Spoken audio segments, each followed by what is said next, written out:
sifat nu goreng digantian ku urang ku sifat-sifat nu terpuji. Takabur gantian ku urang ku sifat tawadhu. Hasud gantian ku urang ku sifat taslim, menerima atau ridho karena seluruh qada-qadar Allah. Terus we tawakal, syukur, ridho ku sifat-sifat nu bagus we. Kasab nu halal digantian nu haram, gantian ku urang ku kasab anu halal.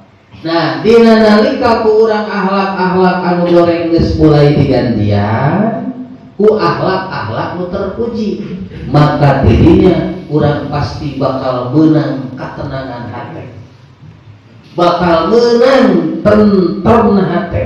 Tak eta ngaranna nafsu mutmainnah, mulai tentrem hati.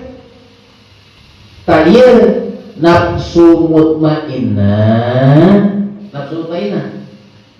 ieu salah sahiji makom nu mulaina wusulna hiji jalma, nepina hiji jalma ka Allah, mulai makrifat mengenal Allah, lain mengenal siga urang ge sasalamat, lain mengenal Allah atuh.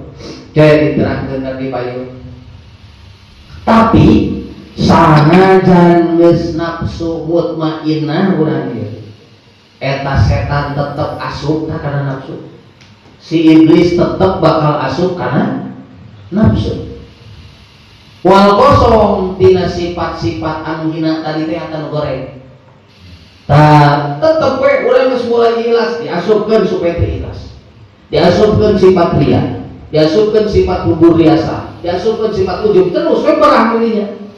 Tidinya urang terus dilawanan. Meranganan teh kunaon sabada urang tafwid, tawakal, ridho, syukur, dilawanan teuing ke ku sifat karom urang, sifat loman urang, sifat bijaksana urang, sifat juhud urang, sifat apik urang, sifat syukur urang, sifat pasrahna urang ka Gusti Allah, sifat ridhona urang kana qada-qadar jeung Allah. Yakin kudu dibimbingeun karena sifat karena naon deui ridho, terus karena yakin ka Allah. Ngeun ieu kabehanana kudu dibimbing ku guru. Bisa tanpa guru, watak aina guru nambah Google mah bisa. Moal kudu aya guru sehingga urang bakal ridho karena sakabeh perkara.